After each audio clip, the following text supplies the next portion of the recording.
The first impression that comes to our mind about any college: tall buildings, big classrooms, large lobby areas, thick books, IT labs, assignments, class tests, and projects. Nothing besides that. Every hour, minute, second spent here help us carving and shaping our persona, cultivating innovative mindsets for the challenging world. Learning is a lifelong process. Sharing knowledge, inculcating values of life, spark the innovative horizons of mind. Fun and frolic is the nature of every nook and corner here. A daily dose of thrill we are sure to get here.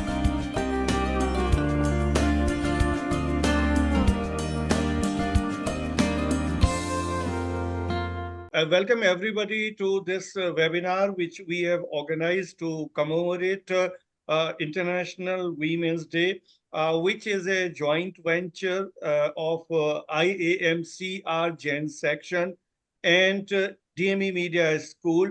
And this is a webinar which we have been organizing for the last 3 years. So it's a regular feature kind of thing. Every time we decide a particular theme for this, and then we request all the members of the Gen section to initiate and to be part of this whole venture. And this has become possible over the years with the very active support by Dr. Wajiha Raza Rizvi. So today, this galaxy of scholars are there. I welcome everybody, and particularly the scholars, if I name them.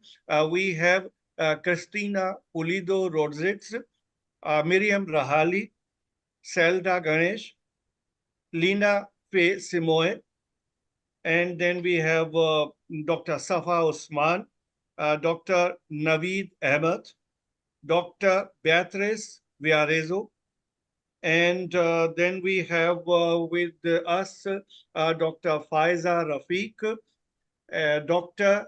Carolina Matos, and then also Dr.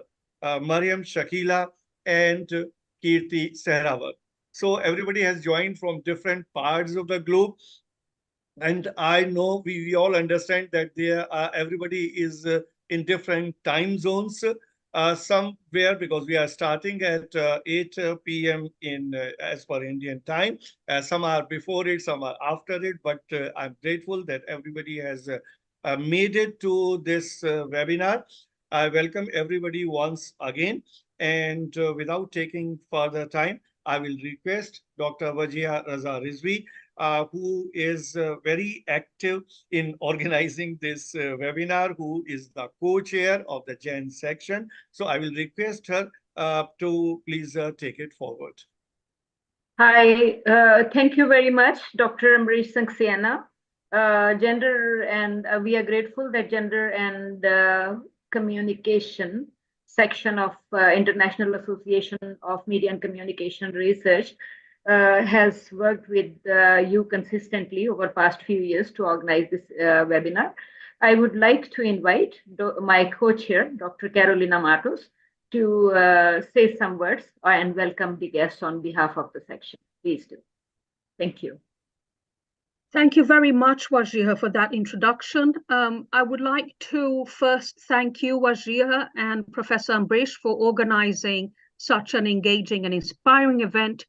As Wajiha knows very much, we in the gender section, we have been organizing in the last years quite a few webinars, and we will encourage, and we like it very much when we see our members taking the initiative to organize some of these events, and particularly now International Women's Day. And as you know, I've just recently arrived from childcare issues, as many of you probably are aware. We women academics have to continuously juggle our careers with caring responsibilities and multitasking. In many ways, we know that we are far from achieving a genuine gender equality, and that is across the world, both from the UK to India to Pakistan to Brazil. My work is with countries in the global south as well as in the global north. I've just recently published a book on 52 NGOs and how they engage from the north and the south. They engage in advocacy communications around reproductive health. So we are well aware that there's still some way to go. So we welcome these events, and particularly in such a crucial moment for International Women's Day, these things can't go, without anything. And we have a range of very prominent speakers. I've checked the abstracts and the papers. I think there's going to be some very good, interesting, diverse discussions cutting across the board around this notion of women's entrepreneurship. In many ways, here in the UK, that notion is somewhat criticized and attached to a kind of individualism and careerism of women. And so I think it's important the ways in which we can look how women entrepreneurs can also be vehicles for change, for social justice.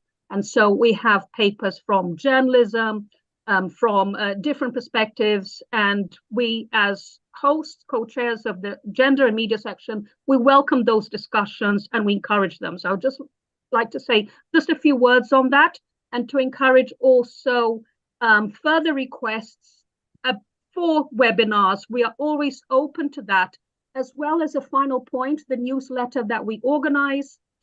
We also have a section for our members who would like to say anything that they've been doing. So we encourage that participation. And, moving forward, we hope to see more of this. Thank you very much. And I look forward to the presentations. Thank you, Dr. Carolina. Now, taking the things forward in today's webinar, we have added one special segment, I would say. We have invited two entrepreneurs, women entrepreneurs who have made a mark in their career. And not only that they have made their career, but then they have contributed significantly to society and for the cause of women empowerment, because then any woman entrepreneur who is doing some major contribution will become a role model for other women. So two such women are with us today, Dr. Mariam Shakila and Kirti Sehrawat. Dr. Mariam Shakila has joined from Maldives, and Kirti Sehrawat has joined from Australia. So initially, I will request Dr. Mariam Shakila to please narrate her life journey, the way she entered into the arena of entrepreneurship and did some really remarkable thing. Dr. Shakila has been a minister in the government of Maldives. She is also the Honorary Council of Belgium in Maldives, and she is also running a company which is SIMDI in Maldives. So there are many more feathers to her cap, but without having much time to narrate that whole thing all, I will request Dr. Shakila to please narrate her journey, which will definitely be inspiring for all of us to listen to. Hi. Thank you very much, Dr. Amrish, for giving me this opportunity. And happy International Women's Day to all of you. I think every day is Women's Day, our day. Well, my journey started very, very small, let's say, but then through the challenges, I rose. But a lot of challenges that I faced, I dealt with it differently. So for example, when I embarked on my career, especially actually my political journey as a cabinet minister in the government of Maldives, I witnessed and experienced numerous challenges. I saw the struggles women were going through, such as trying to defy social expectations, struggling to be taken seriously, coping with fear of failure, on top of issues such as balancing work and family life, as I think it was Carolina who mentioned. Now these are same challenges. I think wherever we come from, whichever part of the world that we come from, these are the challenges that we faced. So whether as an entrepreneur or whether doing other work, I actually dealt with them in a different way. Probably a lot of us deal with like different ways. But what I did was, when I encountered these challenges, where we got challenged by males to override our voices or be quietened down or gave a deaf ear, preventing us from sometimes even saying one word. So often in the beginning, I had to speak 10 times louder to be heard half as often. So in many instances, such encounters disheartened many women I saw, but some got upset, became angry, frustrated, gave up trying, and they became depressed, and some of them went through mental struggles, and I felt that it was wrong. So I began to analyze the situation and became aware that I was in an atmosphere that has been created based on pervasive and long-held gender stereotyping, where women are not as readily associated with qualities like competence and assertiveness, especially as an entrepreneur. When you go to the bank or when you try to raise finance, you come across with all these challenges. So I set out to show that compassion and assertiveness can also be paired together. Then benevolence can be exercised together with firmness. I also realized that men are themselves victims of a system that has fallen off track, and that we cannot continue to play the blame game at men. So I decided to stand firm and courageously and confidently let my voice be heard, my ideas shared, and my boundaries pushed. And that was when I paved an easier path. Of course, I was not minus fear. So I realized then that it is a losing game to fight the system. So as a woman, I decided right from the beginning not to treat men as oppositional forces, but rather as my partners to pair our unique skills to reach success. So we women need to acknowledge that our greatest enemy and the strongest ally also lie within us as women. And the primary barrier for us towards success are the limits we impose on ourselves. Now, that was when I decided that one of my goals in my life would be also, apart from my entrepreneurship, to empower women and bring about a mental transformation to youth so that it expands their understanding and bring about a transformation to their thinking and begin by viewing the world through a gender lens. So I registered an NGO to empower women, apart from my other responsibilities, to empower them economically, politically, and socially as responsible citizens, with awareness and the determination to always move forward. While we open opportunities for them to take part in forums and seminars and talks and trade fairs, I send them on training and leadership skill building. We also encourage them to always remember that women, whether we recognize it or not, possess the ability to break down stereotypes, surpass expectations, and forge our own path to success. So meanwhile, I also invested in setting up a facility to address mental health and to build capacity for counseling and psychotherapy, and run many programs for women and youth to face the world with positivity. So through my affiliation with many other international organizations and also through our NGO, we guided them to recognize their value, encourage them to stop viewing themselves as insufficient or lacking, help them embrace their strengths and reject limitations imposed by societal norms so that they can pave the way for a future where their voices are acknowledged and honored in all aspects of life. So wherever I worked, I also managed to create a team where each team member is bound by a strong sense of collective undertaking that emphasizes team cohesiveness, sincere and constructive contact, and are ready to recognize that each team member contributes and shared the credit and the rewards, male or female. And I took time and effort necessary to make people feel safe and valued, and that fostered true network and collaboration that projected honesty, comprehensiveness, and respect. And it earned me the respect, love, and understanding from the people around me, especially when results started emerging. Those who were out to gloat on my failure suddenly became an ardent supporters. So I'm a woman who has gone through countless challenges, both professionally and personally, from a very, very young age through adulthood. You know what? I'm thankful for all those who said no to me or denied me. Why? Because they were part of the equation for shaping me to what I am today. I'm thankful for all the discrimination, name calling, and bullying. Why? Because it taught me to set high standards for myself and always to be at my best. I hate no one. I hold no grudges to anyone. Why? Because if not for their behavior, I would not have gained the lessons that contributed to my strength and shaped my character. So I'm thankful for the moments I was left lacking, wanting, and wishing. Why? Because it also taught me to appreciate what I have. I'm not angry at life because of all the challenges that I endured. Why? Because it taught me also to appreciate life, not to waste it, and enjoy every moment, no matter what. We must always remember that every challenge, every experience, and every obstacle is often a stepping stone towards better things. So this is the way that I look at it. So just look at us females here in this panel, for example, who have made their mark, shattered barriers, defied stereotypes, and emerged victorious.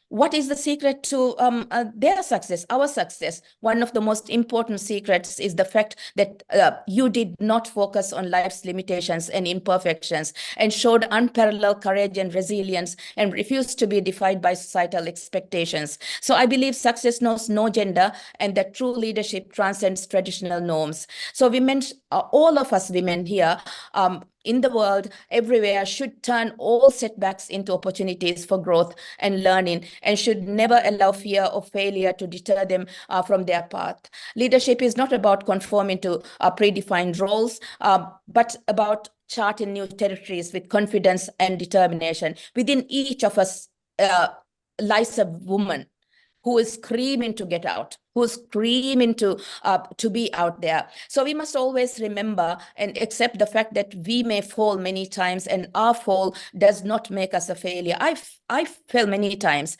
We become a failure when we allow fear of failure or to defy our direction or deprive us of our dreams. You become a failure when you stop trying. So what matters most is how many times we stand up to continue without getting disheartened. So what matters is that we garner enough courage to stay resilient and strong in the face of adversity. So it is how we handle these anxieties and setbacks that will ultimately define our path towards success. So let's all nurture the ability to exhibit grace under pressure and take things in stride instead of letting our self-esteem take a blow. So all of us women, I think even the days ahead, it will happen. Although the whole world has progressed, the issues that women face will continue for quite a while, until we start addressing that from children through infancy up to now. So what do? Do we wait until that happens, or we fight the system? So the way that we fight the system is basically within us. The power is within us. Thank you very much. Thank you, Dr. Shakila. It's good that we are starting this webinar with such inspiring words.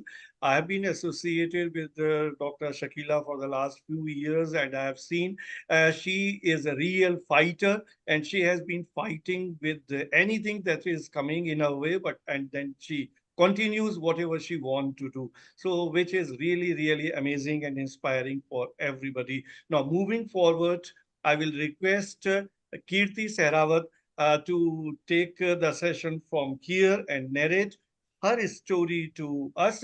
Kirti has moved to Australia from India, and then from Australia to China. But then she has set up, post this COVID period, set up her own enterprise, sourcing with Kirti.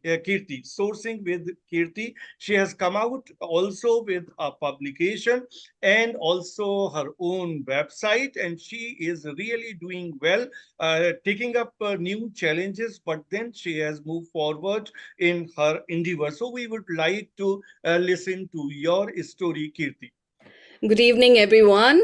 I'd like to begin by expressing my gratitude for the invitation to participate in this webinar. It's truly a pleasure and an honor to have this opportunity to share my journey as an entrepreneur with all of you.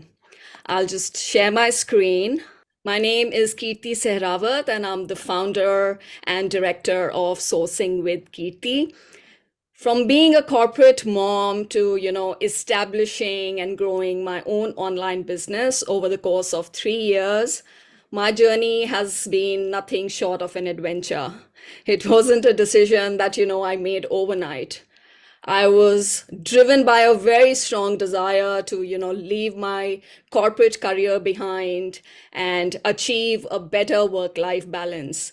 Balancing the demands of my corporate job with my desire to, prioritize time with my family, especially my young kids. It was a constant struggle. The early mornings, dropping off kids to school, the lengthy commutes, and then the pressure of my corporate job. It really compelled me to seek change, make some changes in my life.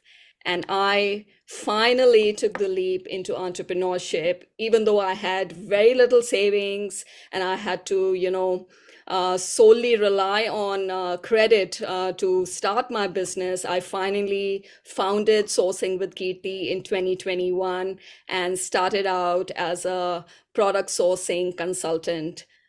My vision was to establish a business that would align with my personal values and with my, extensive background in the fashion and homeware industry. I wanted to just begin as a consultant. My aim was to assist all the aspiring e-commerce entrepreneurs, particularly interested in sourcing products from India. With the boom in the e-commerce industry, with e-tail giants like Amazon, Shopify, and all the various online platforms, provided individuals across the world an opportunity to become sellers and turn into, online sellers by sourcing products. And quite a lot of people have been interested in sourcing products from India, but they face this challenge of, doing it independently, having no background or education or experience in the industry. I saw it as a gap in the market, and my objective was to, simplify the sourcing process for them, provide coaching, mentorship, and become a solution for them, provide a complete sourcing solution to these startup entrepreneurs. Now, as the business evolved, I had a lot of people approaching me for personalized guidance and support, and it wasn't really possible for me to, spare time for each to guide each one individually. So I decided to, create online video courses, and I even went ahead to, author a book, published a book on product sourcing, so entrepreneurs could just get instant access to the information and resources. And in case you're wondering, I've put like 10,000 hours on this one. Now, throughout these 3 years, I have continuously developed my skills, preparing my website from scratch, creating online video courses, hosting these courses on a digital platform, creating automated workflows, learning all about email marketing, growing my email lists, and then utilizing various social media channels, starting my own YouTube channel, doing social media marketing and advertisement on Facebook, Instagram, and everything I have learned from scratch over these years, and I have tried to master each of these skills in order to reach out to my target audience. Now, empowering women has been a central focus of my work because many of the budding entrepreneurs, a big chunk of my target audience is, young women, stay-at-home moms, new moms who are looking for financial fulfillment, and they want to just start out even as a side hustle or want to start off their brand with products but have no qualifications or support.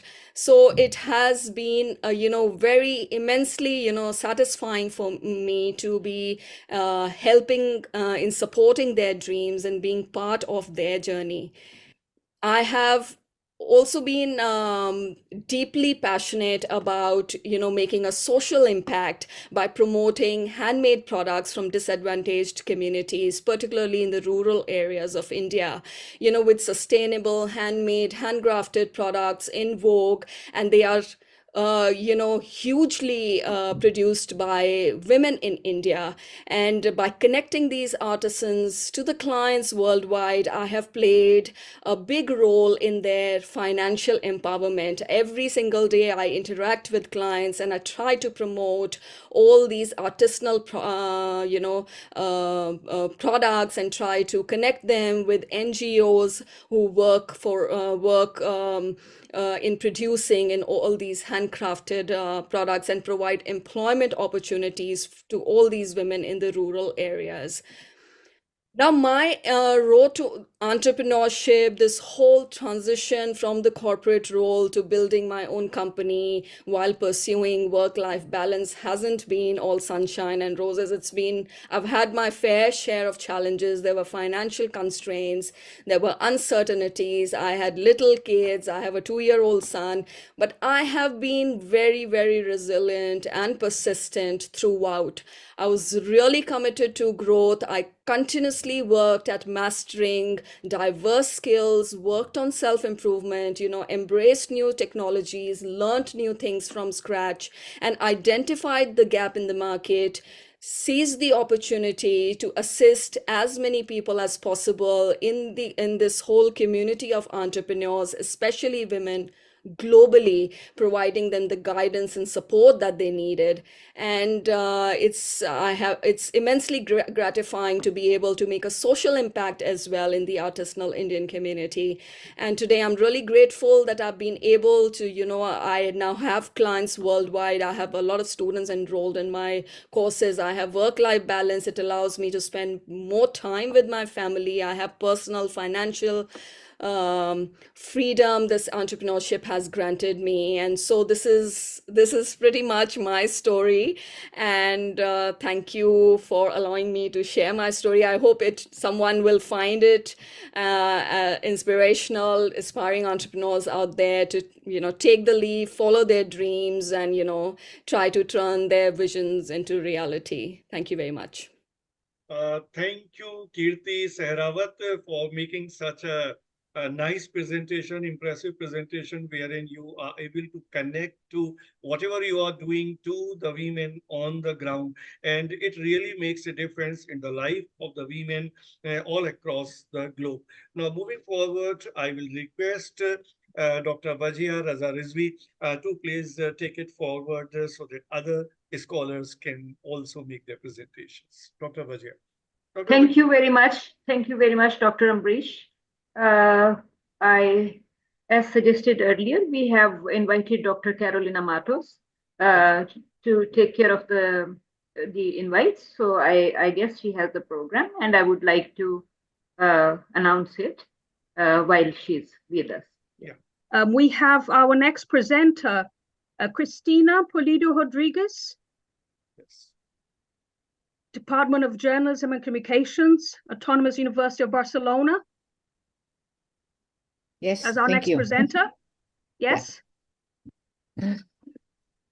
Okay, if you want, I can begin because we have Yes. 5 minutes. And first, I would like to thank you, all of you, your effort for doing this webinar, also for the inspiring motivations that we have already listened, for Mariam and also for Kirti. Thank you for your inspiration speeches, that are very also motivated to us to continue the dreams and also to contribute to the social impact. And with this type of dreamers, I would like to also to share with you one of the things that today is my motivation to be with you here, that is the dream to contribute to eradicate gender violence against women from media.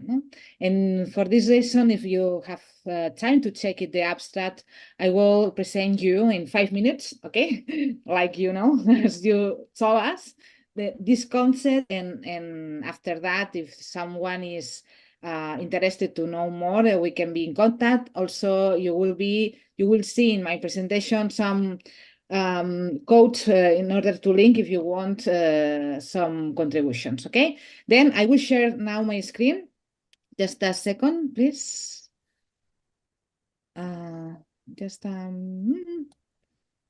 Okay, just a minute. I don't know what is not. I cannot share now. Now, okay. You see the screen? Yeah, it's there. Perfect. Okay, then I begin. Then, first of all, as I told you, this is a dream that also in academia and science we want to contribute to improve the lives of the people. And then one of the things that we have to do from science research is how the media can contribute to prevention of sexual violence and also to impact in the socialization of substandard behaviors. As you know, it's very important that people we can be trained, no? How to face and how the media we coverage this type of news is very important, because if not, there are two sides of media that are contributing to prevention and media that are contributing to reproduce sexual harassment, glorifying violence speeches, defaming victims, as you know, that this reality we know so well. And then the first thing that we have to know is that whether or not to contribute to this prevention, first is a decision of editorial board. It's not we have to do training and all these things, but it's a decision of editorial board, no?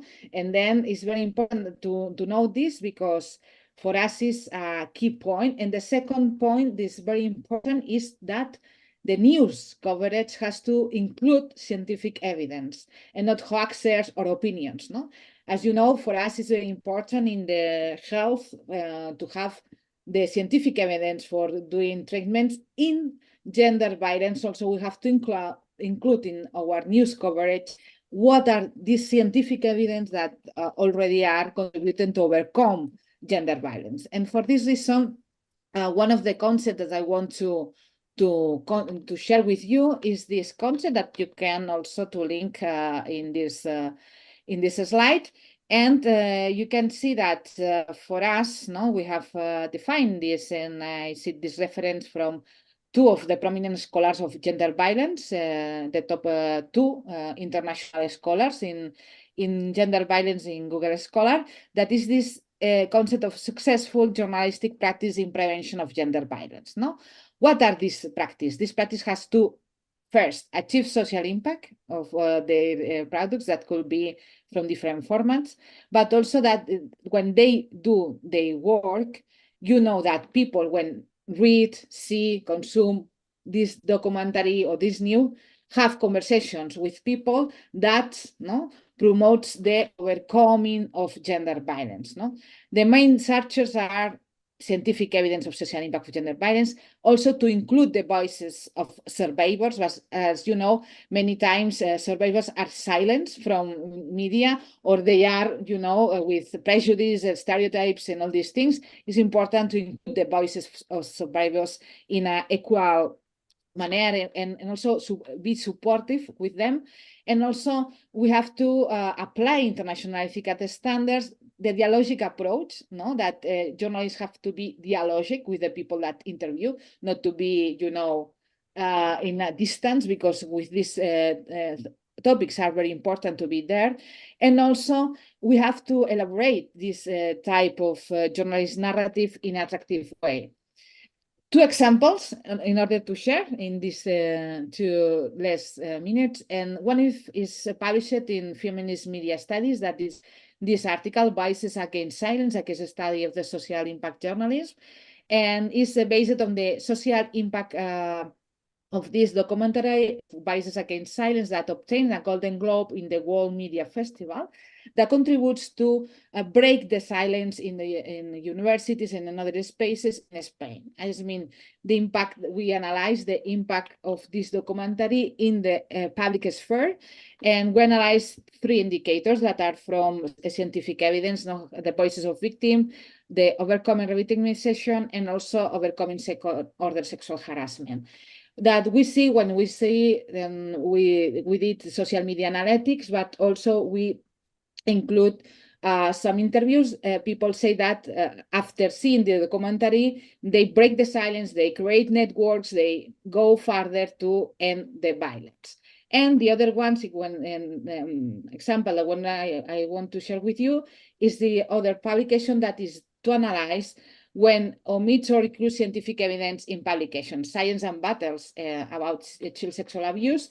And we found that when media doesn't include scientific evidence, then people, when sharing in social media, they are a battle, not a consensus, But that media that include scientific evidence of how to overcome children's sexual abuse promotes the consensus, the dialogue among people from different political views, religions, and all these things. For this reason, it's very important to include this scientific evidence because we want to end the violence against women.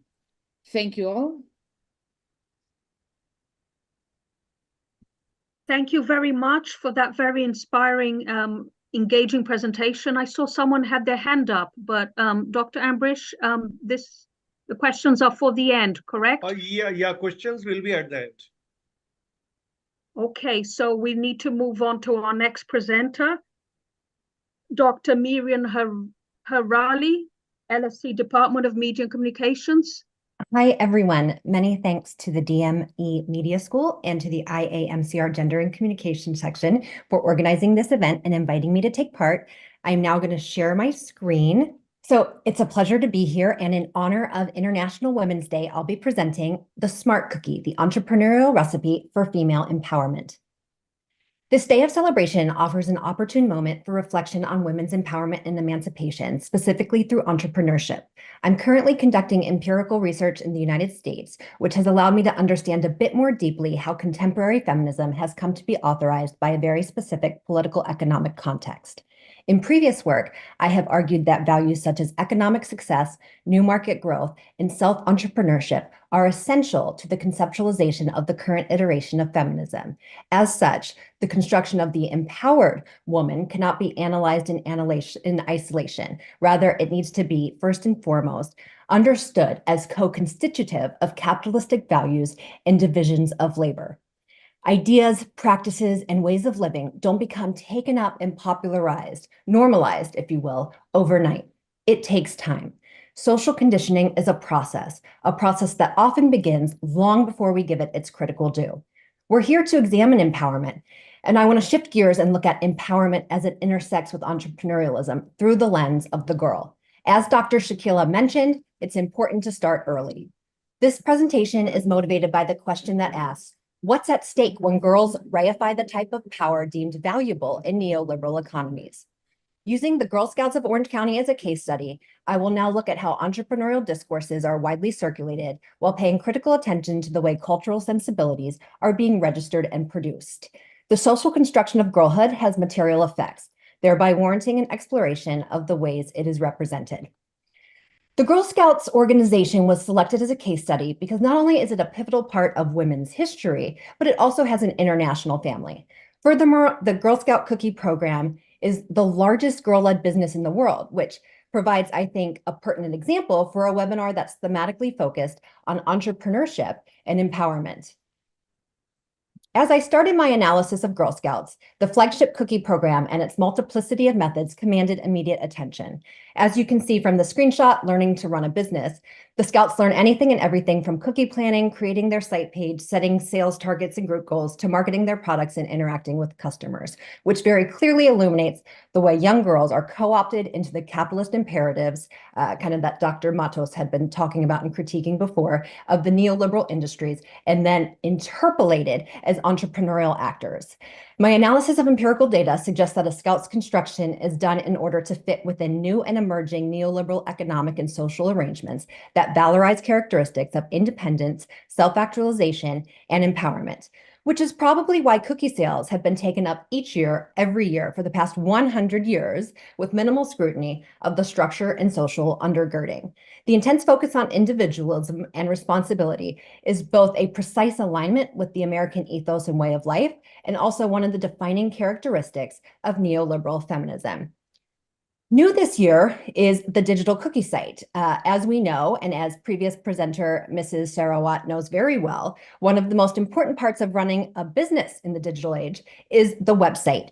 And as you can see on the screen here, Girl Scouts provides a discursive template for the online neoliberal ideal.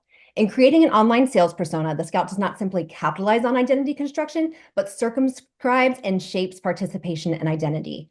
What emerges most vividly from the analysis of the digital cookie discursive construction is how the girl comes to internalize the culture's prescription of the desired self. The cookie phenomenon on the girl level is corroborating work done by previous scholars that define neoliberal feminism as an ideology with a view to converting women into human capital producing agents and as an investment in the self in such a way so as to increase market value and visibility. As you can see on the screen here, the hard work culminates in rewards. These incentives work to motivate not only the Scout herself, but also the group as cookie sales finance their activities throughout the year. The encouragement of goal setting and emphasis on individual achievement is crucial because it not only underpins the logic behind capitalism, but also concretizes a rather abstract concept for young girls. Success is a testament to her hard work, a discourse that is consistent with the neoliberal ethos in the US, whereby individual responsibility and market-based determinations of both moral worth and merit are celebrated. The money that's raised goes towards funding program pillars. While analysis of the cookie sales program allowed us to delineate a set of tensions inherent in the cultivation and development of entrepreneurship, these additional programmatic pillars allow us to identify opportunities for future social change, with girls participating in traditionally more male-dominated areas. As I begin to wrap up here, I want to touch upon one other core tenet of the webinar, emancipation, and how it conceptually intersects with entrepreneurial endeavors. As we saw in the case of Girl Scouts, the self-brand has a structuring narrative that indicates self-disclosure and self-presentation. But empowerment does not imply just any narrative of the self, created with an open cultural script. It's one that makes sense according to very specific grammars and literacies of the time. Going forward, it would seem like there are strides to be made in the area of entrepreneurship as it relates to emancipation. In a certain sense, we ask emancipation from what, which depends exactly where a woman is on her feminist trajectory. In the case of Girl Scouts, I would encourage more of an allowance to craft and curate their own image and control how their image is presented to the world. A bit less scripted, a bit more independent and autonomous. My goal today was to very briefly examine the way the girl herself became an enterprise. Each Scout was individually required to perform the role and work of the entrepreneur of the self. This early narrative of hard work invites comparison of other girls, both within the troop and more broadly, by symbolically illustrating the capacity of other girls to not only take control of their future, but also become agents of change in society through hard work, sales, and ambitious career aspirations. Being empowered doesn't happen overnight. Building a culture of empowerment doesn't happen overnight. This month is a reminder and a celebration of the work that serves to inspire, challenge, and ultimately empower girls and women around the world. Thank you. Thank you very much for that very original research. Wonderfully, extremely inspiring. Could we have our next presenter? From Dr. Seldag, if I'm pronouncing it right, Gunisbeski, Professor and Head of Comparative Law, Ankara, Wildermann Beyasi University. Yes, Karina, thank you very much. I would like to share my, first of all, screen. Dear ladies and gentlemen, distinguished guests, I'm a professor of comparative law in Ankara Yıldırım Beyazıt University. I am really happy to have the invitation to participate this webinar for Women's Day, organized by the DME Media School and Gender and Communication sector of IMCR. I would like to thank and send my regards to those who contributed to this event. My speech in this webinar will be Social Exchange and Entrepreneurship of Women After the Pandemic, a case study from Turkey. The employment of women is an important element of sustainable economic development.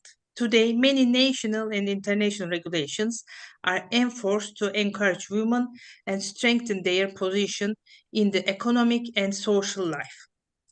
Unfortunately, after the announcement of World Health Organization about the COVID-19 outbreak as a pandemic in 2020, many countries around the world have introduced restrictive rules and measures to reduce the spread of the infection. The measures taken during the pandemic have impacted family dynamics, such as family income, interpersonal relations, social activities, education of the kids, and many more, which created consequences for women. One of the biggest effects of pandemic was in particular on women's employment. According to the United Nations policy brief, the impact of pandemic on women from the experiences in the past and the emerging data, it was protected that the impact of the COVID-19 global recession would result in a prolonged dip in women's incomes and labor force participation. Under these circumstances, between 2021 2023, we were the partner of Pandevita project, which was founded by European Union under Horizon 2020 that aimed to contribute to knowledge transfer and the understanding of sustainable collaboration processes during pandemic period.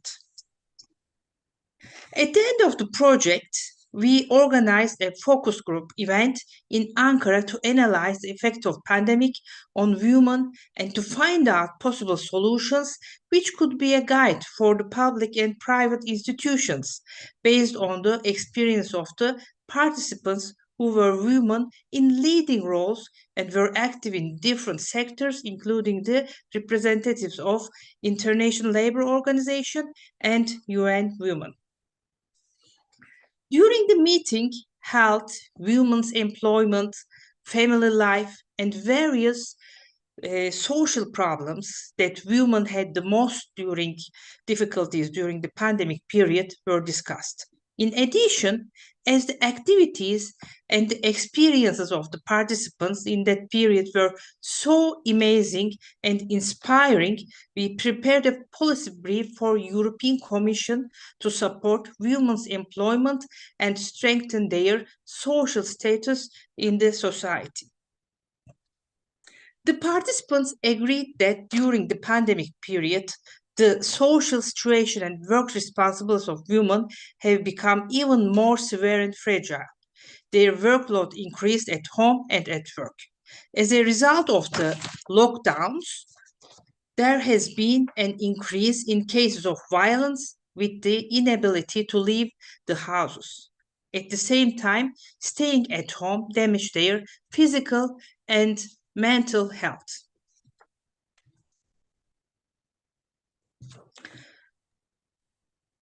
The pandemic process naturally had a negative impact on employment levels and opportunities. However, in the focus group meeting, there was one example which was really inspiring. It was about a businesswoman from Ankara. She had 9 stores and more than 60 employees before the pandemic. But with the pandemic, 3 stores remained open and only 14 employees left. She had concerns how to pay shop rents and employee salaries as her income decreased, but not the expenses. She observed that street stores made more profit than shopping malls with the pandemic, and she continued with street stores but rejected e-commerce. After the pandemic period, she decided to work on home textile business and decorated 2 summer houses with personalized products. During the pandemic, she had the opportunity to think on sustainability. She worked with companies producing sustainable fabrics. She contributed to the preparation of a support program for the female employees of a company. After the program, the number of female employees of the company increased 2%. A kindergarten was opened, and the uniforms of the employees were prepared from sustainable fabric. In this way, she gained both financial and moral satisfaction. As a result, This example shows us that when women have the courage, they can turn negative situations into positive ones. They can adapt themselves into new changes. I would like to finish my presentation with a call to all women. Never give up, always move forward. Thank you. Thank you very much for that engaging presentation. So we have still another 4 presenters before we can move on to discussions. Our next presenter is Lina Thi Simon from Bangkok University International, Thailand. Hello, thank you so much, Dr. Matas, and thank you so much for this opportunity to present. I would like to share my screen and so the title of my presentation is Amplifying Voices of Women, Autoethnography in Digital Storytelling. So just a brief introduction about myself. I'm currently leading a Hong Kong-based startup focusing on digital capacity building and BPO services.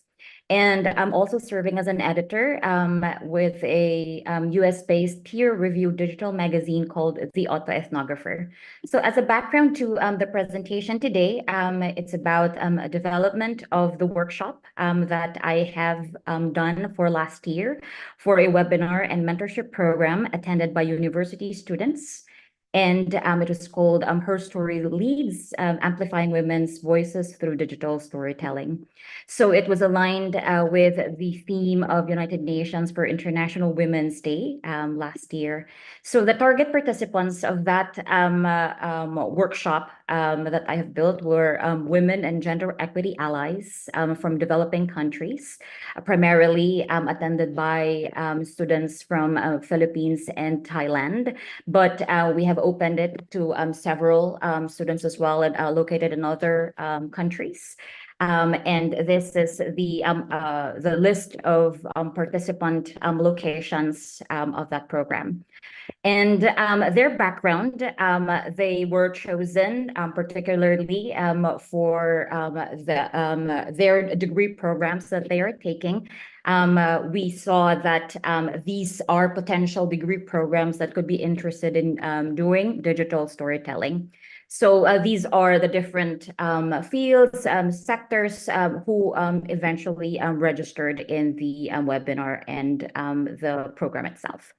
So last year we defined digital storytelling, but not limited to images, videos, audio, interactive elements, blog and vlog. And we also entertained a new and evolving medium that students would be introducing to us.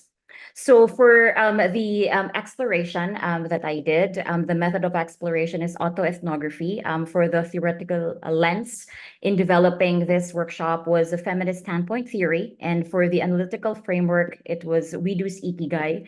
Just a brief background, We Do is a nonprofit organization supporting women change makers in Asia and the Global South, for which I am also serving as a mentor with them for 2 years now. And for the output of that particular workshop, it was a digital storytelling draft using the medium of choice of the participants. So just briefly, the theoretical lens that I used in developing the workshop was feminist standpoint theory, of course, focusing on the concepts of the voice, standpoints, situated knowledges, and sexual division of labor. And just briefly, also an introduction of We Do's Ikigai. Iki means life, gai means value or worth. And so the exploration of their Ikigai is the intersection of what you love, what the world needs, what you are good at, and what you can get paid for. So all of these, the intersection of that would be the Ikigai or life's worth. And that workshop was divided in 3 parts. Part 1 was identifying the digital storytelling medium that students were good at. So we allowed them to identify what they think they are good at. So depending on their degree programs or what their interests or what they're doing. So some responses were animation, film, blogging, etc. And then for the part two was understanding their ikigai. So of course they were guided by questions related to their passion, their mission, their vocation, and their profession. So they were all set of questions using the framework of WeDo's ikigai. And then for the part three was understanding the social causes that they are passionate about. So their responses could be gender equality, environment, family values, etc., and whatever they could think of during the workshop. And then finally, based on the topic that they have chosen, they were also asked to explore a personal experience based on their related topic that they have chosen or responses in part three, which is the beginning of an autoethnography. So the results, the medium of choice of most of the participants were writing, and then for understanding their ikigai, most of the or some of the mission responses that they have submitted were social change. Another wrote, the world needs to be safer, kinder, and better for all people of diverse sexualities, especially to women, girls, and LGBT community. And another wrote, to spread compassion. For vocation responses, some of them wrote researching, writing, interviewing, and then also interpersonal communication. For profession question, some of the profession responses they have submitted were researcher, writer, journalists. So some of those are just a sample of that. And then for topics that they are passionate about, some of the topics that came out were gender equality, mental health, education, family values. And then for the activity of their personal experiences that they want to talk about based on the topic that they have chosen, some of the responses that I can quote are the mental health effects of workplace sexual harassment in the Philippines. Another wrote, being educated to certain matters makes you empowered. And another wrote, I want to present the acceptable family values. So to answer a research question, can autoethnography in digital storytelling be used to amplify women's voices? Through this workshop, I identified still existing social injustices and challenges, and it ignited conversations that could potentially lead to amplify women's voices through embracing their personal experiences. Autoethnography in digital storytelling was seen to have served as a stimulus for empathy for others, finding strength in their own experiences, understanding themselves and others, and even mobilizing their communities towards social causes they are passionate about. I also recognize the magnitude of providing guidance and support to future storytellers as they develop their autoethnographies and acknowledge their stories as catalysts of change and as valuable resources. This experience allowed me to see the value and the importance of individuality in adapting an intersectional lens in both research and activism. And last, I find that societal change can begin by amplifying women's voices through acknowledging the value of autoethnography in digital storytelling. So that wraps up my presentation. Thank you very much for this opportunity. Thank you very much for that. I think there probably will be a lot of discussions around digital storytelling and feminism. I know I'm interested in that as well. So to our next presenter, Dr. Naveed Ahmad, founding VC of Emerson University, professor and chairman, Department of English, Bahauddin Zakaria University, Pakistan. Thank you very much, the organizers and the participants. Can you hear me all? Can you hear me? Yes. Okay, Yes, sir. okay. Thank you. I'm going to share my presentation. Just a minute. Okay, can you see my presentation slides? Yes. Okay. Okay, the topic is legal text simplification, a way to empower women. This research was carried out at the University of Cambridge as I was carrying out my postdoc project there. And as far as the topic is concerned, the purpose of this was the purpose of this topic was to empower women by providing them easy access to the laws that protect them, protect their rights. The background is this, that as all of us know that there's a history of the development of feminism and women, the outcome of various movements, theoretical movements, and activist movements, the result is that women's rights have been protected through legislation during the course of history, and the process is still ongoing. However, we see that a lot of laws have been enacted with this regard, whether the country is a really developed one or the underdeveloped or the developing countries. So in all the countries, there has been some sort of development. However, the problem is that the language of law is complex and only lawyers and judges can comprehend it as far as legislation is concerned, though it reaches to the general public through media and other things. But as far as the specific laws are concerned, so still we see that studies have shown us that most of the laypersons, educated laypersons, women and even men, they are unaware of the legislation that have been done. And if they are at all aware of lawyers or the people who are experts in the field of law, they are so busy or they are not propagating into simple English or simple language. Therefore, there's a problem of the issue is the accessibility of laws that protect women's rights to the general educated laypersons, those who do not have any education with reference to their degree of law. So the next, my point is that I carried out a research since I'm a linguist. So the purpose of this research was to see whether the laws could be simplified or not. So my research was specifically to test whether the complex structure of legal English could be simplified, to check which easification devices can work effectively to simplify legal English, to select some significant laws that protect women's rights and subsequently simplify them.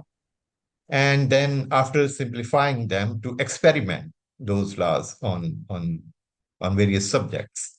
So that was what my research was. And then if we talk about the significance of this research, so existing laws that protect women's rights can be converted into simplified versions. Women would have awareness about their rights. Society would also have greater awareness of women's rights, and greater awareness will prevent violation of laws that that protect women's rights, and it would be a great step to remove gender inequalities. So my research questions there were various research questions. Just to cut it short, the main research question was research questions was whether it could be simplified, and then what ways could be effective, because there are many ways. And I looked into all the ways, and then I tested those ways and checked by giving a test to the participants applying the test, and then I had statistical results. So these are in methodology. I developed tests. I selected a few laws from the corpus, that the laws that protect women's right, and then various devices were used. These are the details of the devices. Due to shortage of time, I'm not going into the details of these devices. And then these are all various ways to simplify laws. And the overall effect was, and these are all methodologies. I'm skipping these slides because of shortage of time. These are research sites. Next. And overall analysis, these are the details of the analysis. I'm going to move to the conclusion. that it was figured out that it is, number one, possible to simplify, but also I looked at various ways and I identified that these particular ways are more useful. And then the findings were sent to different policymakers, and some of the laws have been simplified in Pakistan. And I look forward and I suggest to all other participants that they should propagate this idea that legal English, which is only comprehensible for lawyers, should be written in such a manner that it is accessible for the common lay audiences as well. Thank you very much.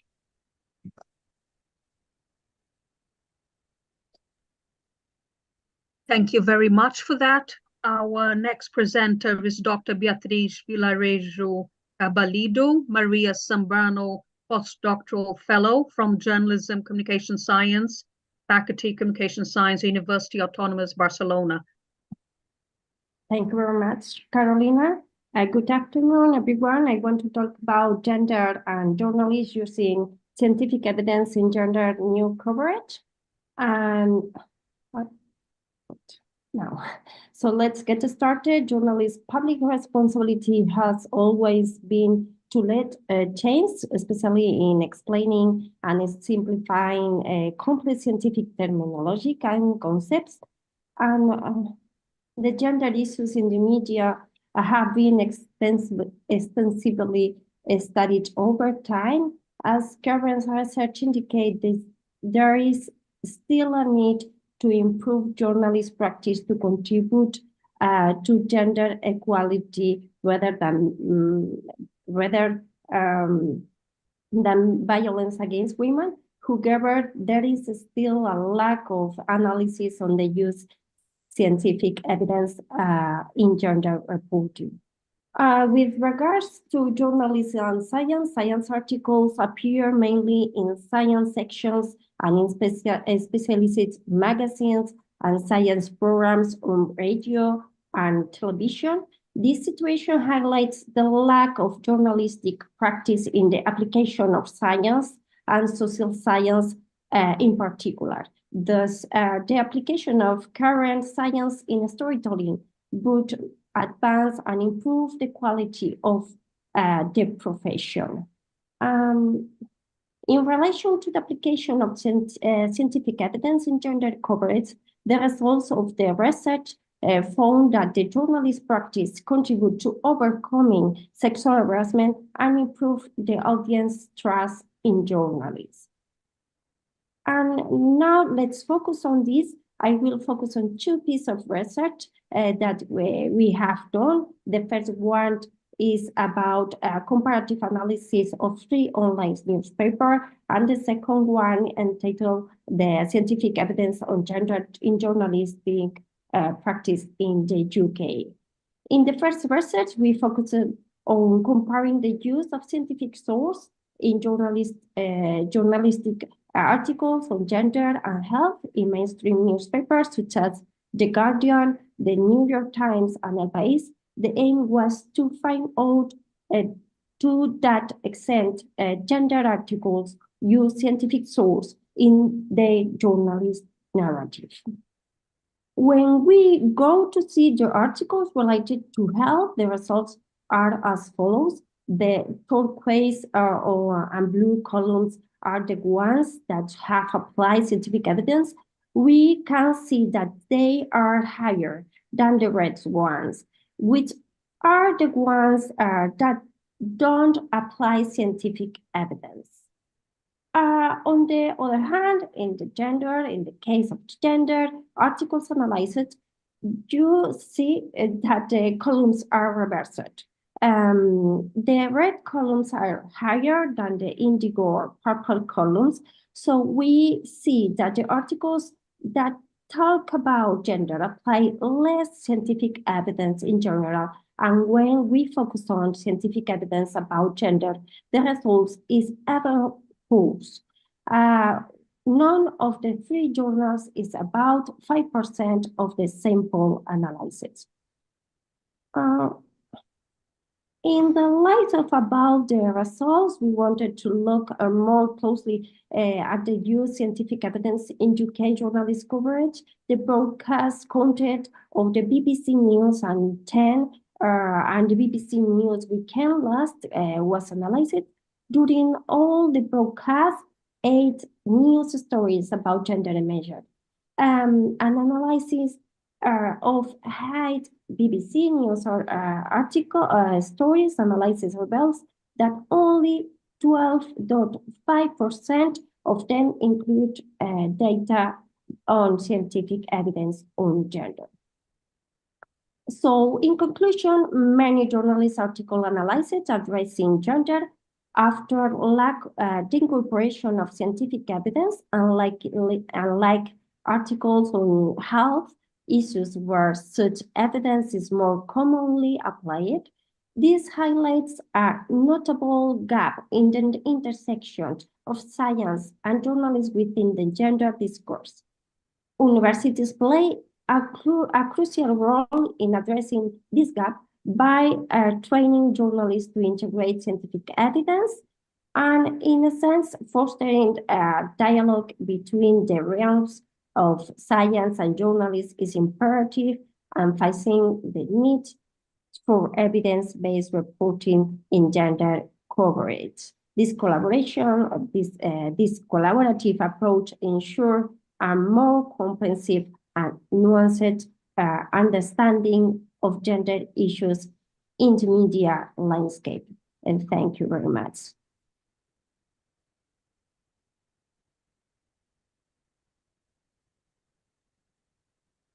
Thank you very much. Our last presenter, Dr. Safa Osman, Associate Professor, Coordinator of Radio and TV Program, Mass Communication College, Ajman University. Hi, everyone. It's nice to meet you again. I think first webinar I always be you. Really, I'm so happy what I'm hearing from our colleague. Every speech put on the spot. Everyone imagine and remember what we had before and now what we have planned. Because I have tight time, I will start about if all our colleagues are talking about recipe and salts and the digital storytelling. I'll be put spot on factor of success. Factors of the success of women in entrepreneurship. I think we have a lot, not that's like examples. Maybe everyone has their own factors, depend on environment, depend on the persons what will collaborate to be start to be entrepreneurship. First one to sure everyone from women has to be a clear vision. She wants a clear vision of what she wants to achieve through her business venture, and readiness to learn. Sure, I think I'm hearing from my colleague talking about pandemic of COVID.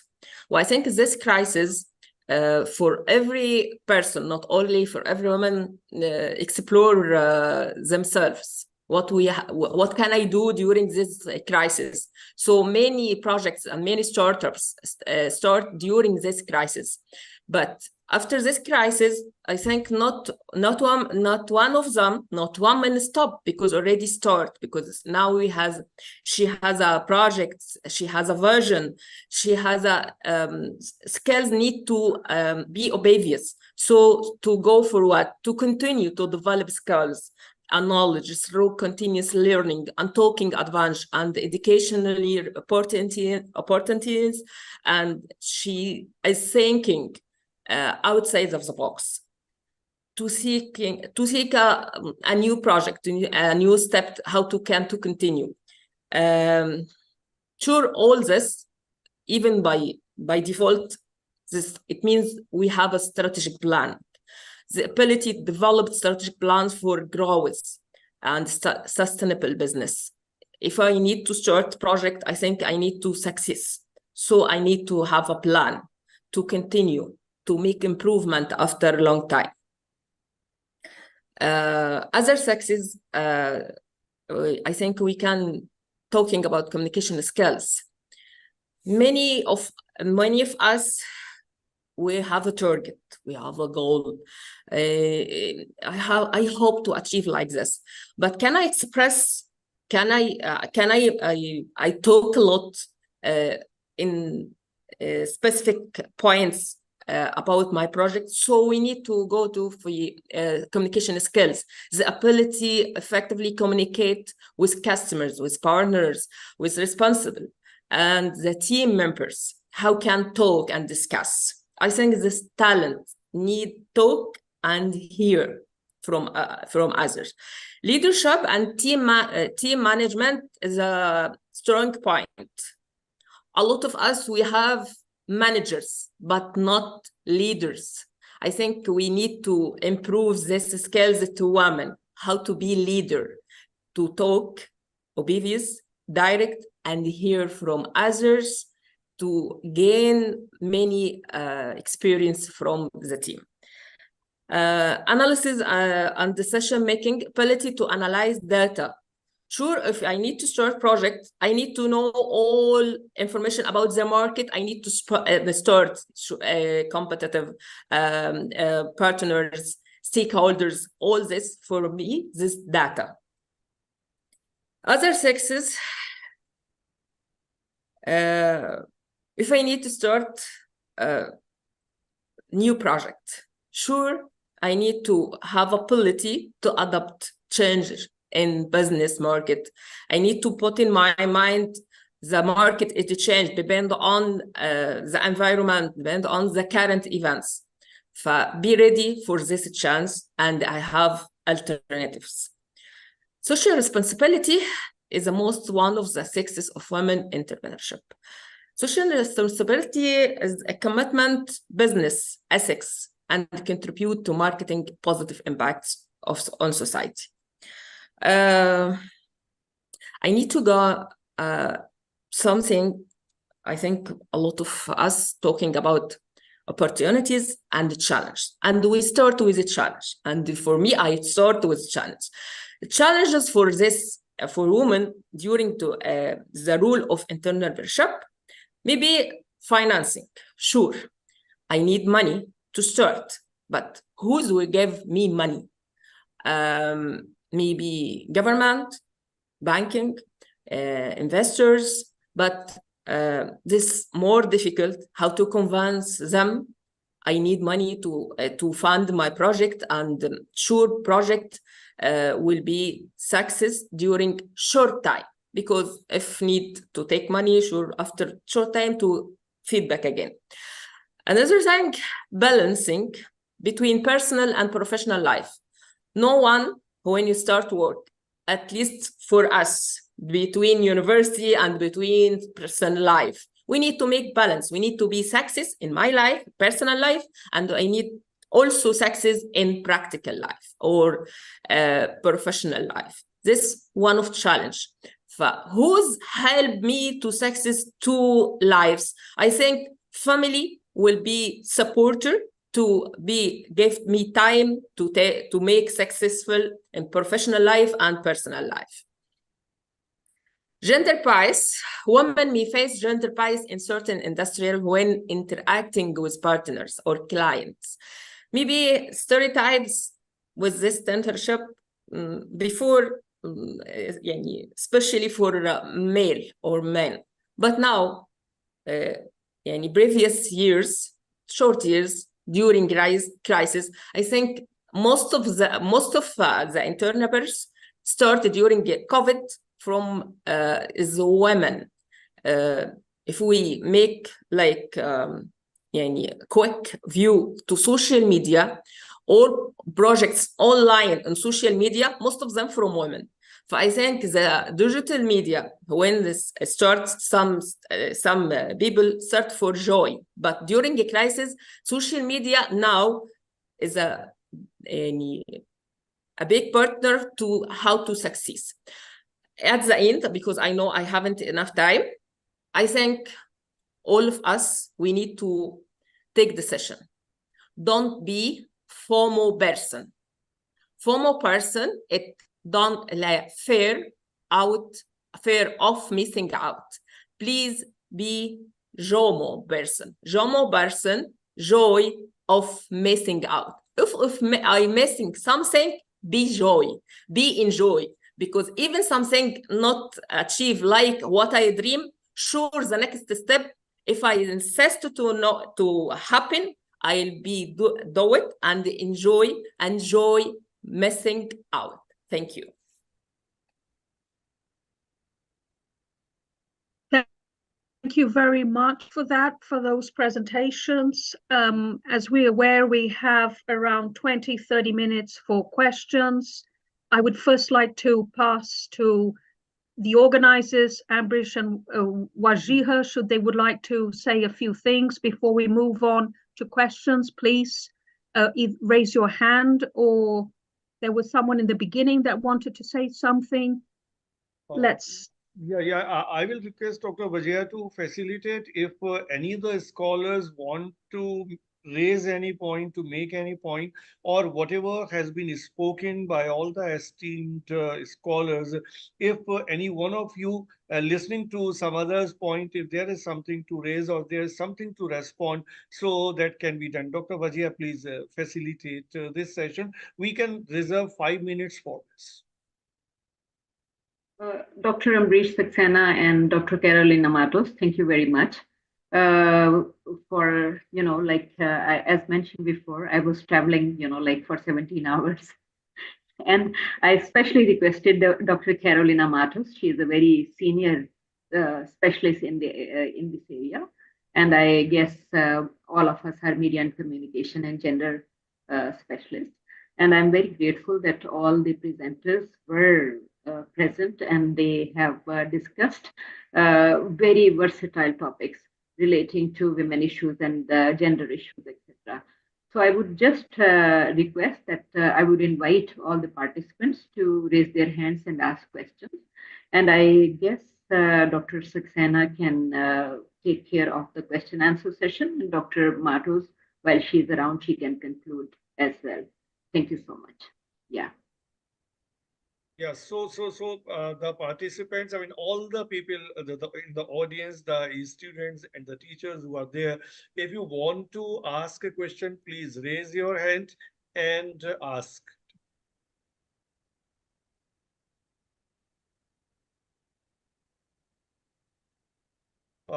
By the time any question is coming, I will request any of the scholars if they want to add something to whatever they have said after listening to all their colleagues.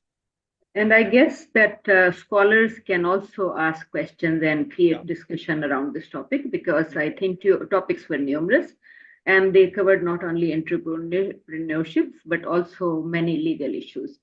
So I guess we can welcome discussion among participants and questions and answers by everyone. There's two people with raised hands, Wajiha?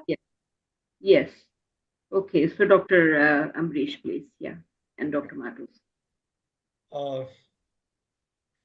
See, I mean, I wanted any of the scholars to add something to whatever has been said. So, or I wish if some of the questions come, so it would have been better to respond to those questions. Yeah. Zelda? Can people speak? Yeah.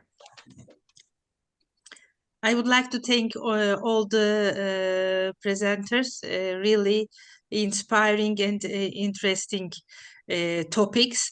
My question will be, I can't remember the name of the presenter about the legal texts. I would like to ask, as I'm a lawyer, we always discuss about these topics, the ordinary people should understand, or how should they understand. It's a kind of a project, as far as I understood from your presentation. Were there also lawyers inside this project, or only linguistics? That question is for Dr. Naveed. Yeah.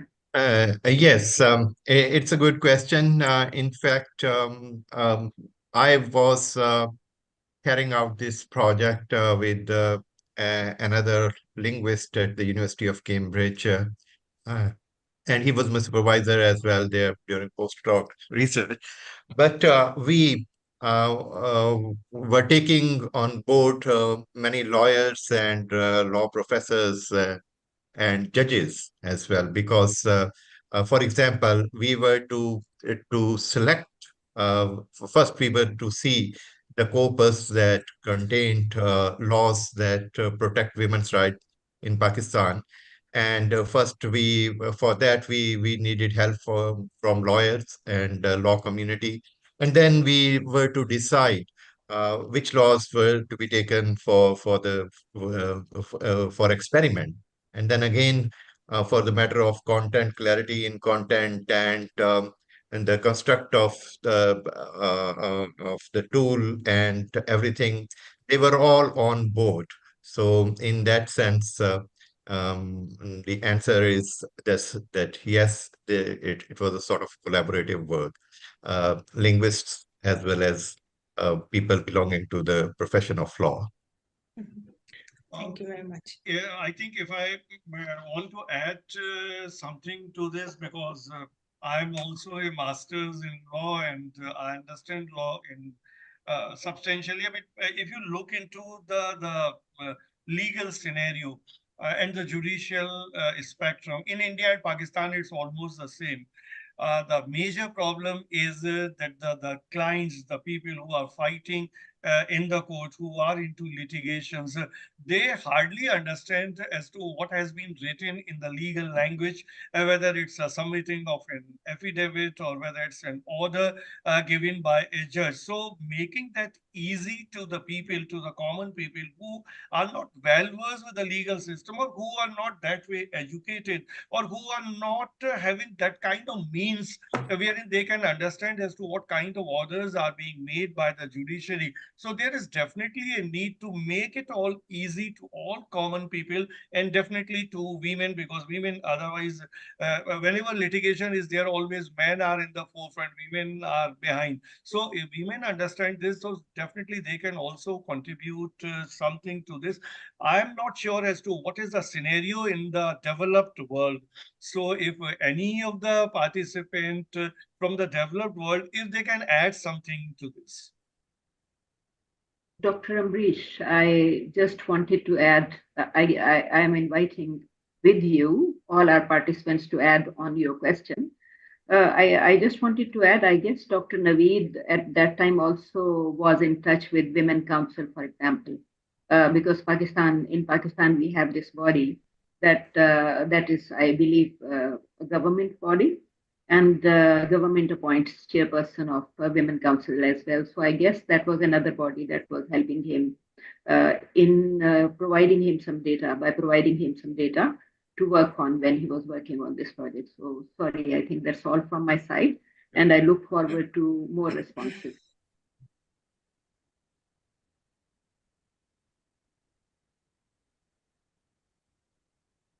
So anyone from Karen global has her hand up. Yeah, Karen.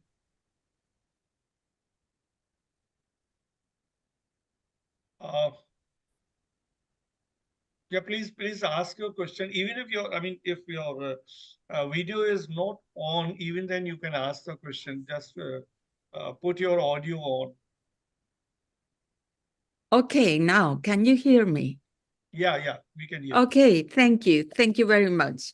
I wanted to let all of you know that I'm very grateful and I'm very lucky that I connected to this webinar.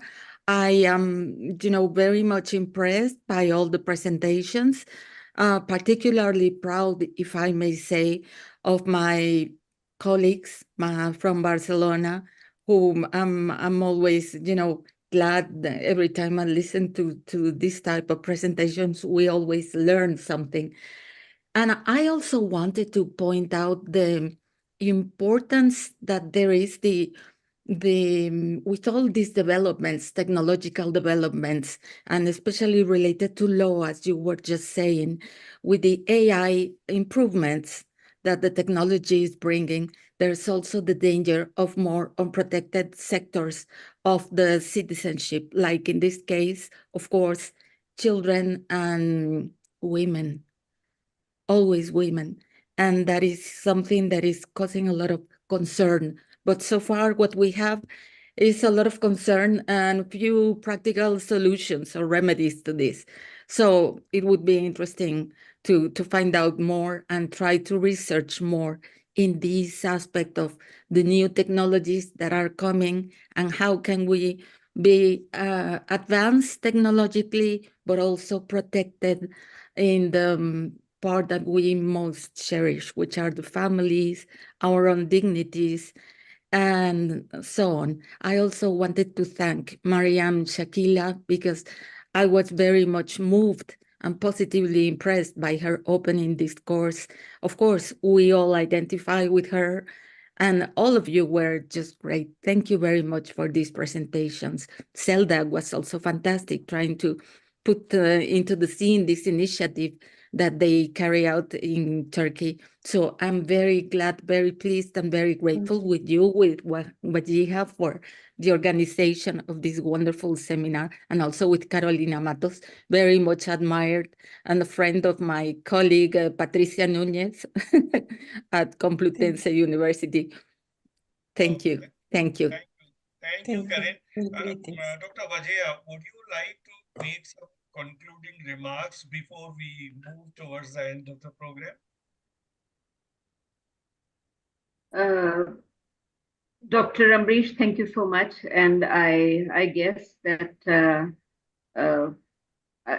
these were all very wonderful contributions, and I'm very grateful that all our colleagues from Global North and Global South were,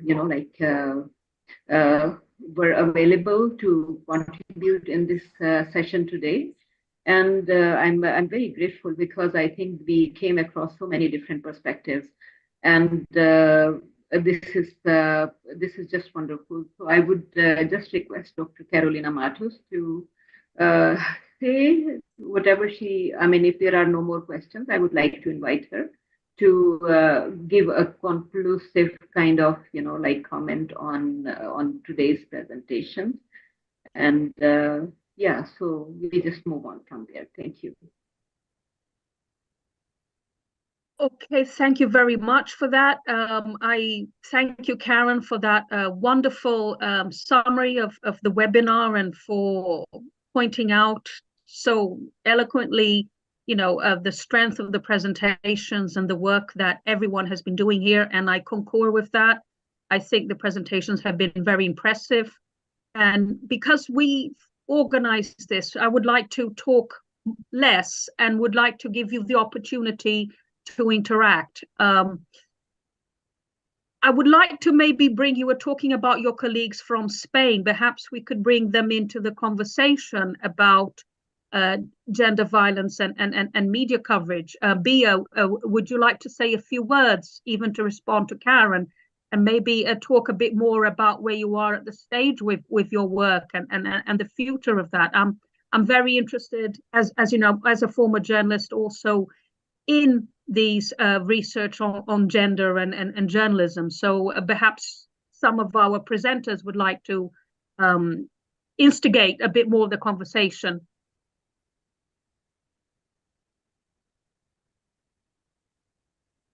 Add to what Christina, and wherever possible, please also add how important is it to include men in these gender initiatives, because I think we are mostly focusing on women and men feel left out. So is it important to include them in in women empowerment research or women different kind of initiatives that focus on gender and equity and equality here? Thank you. Okay, I will be quickly also to share this conversation with Beatriz Villarejo. But only two things, no? Thank you for first for all the people that also share all the contributions and all the speakers, because it's very interesting. Second thing is that maybe Carolina, I don't know, but maybe we can talk in another conversation only gender violence and all these things. Maybe we can do a workshop or something like this, more an informal way, not in order to share what are the different overviews and all these things. And regarding to the question about the involvement of men, we also lead a digital media it's called Diario Feminista, that is publishing everyday news with this overview, from scientific approach. And also, when one of the ideas that we have always, because is a scientific, is a fact, that in the fight of gender equality and against gender violence, always there are women and men together working on that. And in the other side, people that also you can find people that are in another side, women and men that don't want to stop violence, Then this is important to have, because if you look in the history, not Occidental, only also in India, and Oriental background, always there are people, women and men together, working against violence and for having more freedom for all. And this is a truth, it's important also to say that in the fight of women, the protagonism is the woman, but we are equal. We want to be equal in this signs of the equality of difference, in this sign. But maybe we can talk more in another point if you are. And I think that one proposal that I want to give you is to talk more in another space, if you want to talk more, focus it on gender violence and to share more what are our concerns and all these things. If you want, we can prepare something. And yeah, Beatriz, when you want also to add something. Yes, we can talk in other space, but we must improve journalists' practice to change the information that is transmitting in the news and inform citizens adequately about gender issues. Just as it is done in health, is the same. Because when I asked with a journalist in UK, there was concern, is awareness about this problem, because normally the journalists, when want to write about health, normally they went to the institution of health. When they want to talk about of gender, this the normally is politicians source. The politicians and artistic or performance people. This is a source. And we want to, with other collective of journalists, we want to change this because it's not normal. The social articles don't appear the science.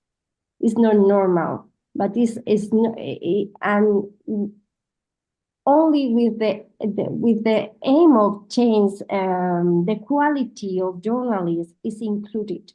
This is the same in health. Normally, the people when read the journal, the section, the people selection want to read the health sections, and I think we want to change this. This context is important. Include this source also. So we move towards the closing of the program. So before we end, I will request my colleague in the DME Media School, Paranjaya Mehra, to formally extend the vote of thanks. And before that, I will request all the participants here to remain on screen. After this, we will have a group photograph of everybody. So please stay back. Yeah, Paranjay, I'm here. On behalf of DME Media School, DME, Gender and Communication section of IAMCR, I present the vote of thanks. I extend my heartfelt gratitude to each and every one of you for joining us today to celebrate women. We got to know inspirational entrepreneurial journeys. We deep dived into the world of research, innovation, and scholarly pursuit. Thanks to the invaluable contribution and the insights of all our esteemed discussants. I extend my deepest gratitude to our chair, co-chair, and the entire organizing committee for their invaluable contribution. I also extend my gratitude to our Dean Sir, Dr. Amrish Saxena, for making sure that this event takes place year after year. Thank you, sir. As we conclude this event today, let us carry forward the spirit of empowerment, collaboration, research, and innovation that defines our journey as women.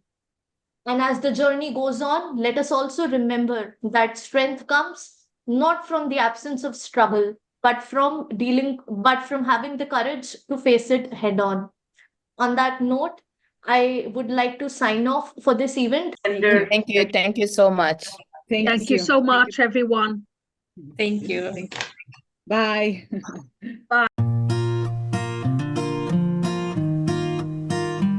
The first impression that comes to our mind about any college: tall buildings, big classrooms, large lobby areas, thick books, IT labs, assignments, class tests, and projects. Nothing besides that. Every hour, minute, second spent here help us carving and shaping our persona, cultivating innovative mindsets for the challenging world. Learning is a lifelong process. Sharing knowledge, inculcating values of life, spark the innovative horizons of mind. Fun and frolic is the nature of every nook and corner here. A daily dose of thrill we are sure to get here.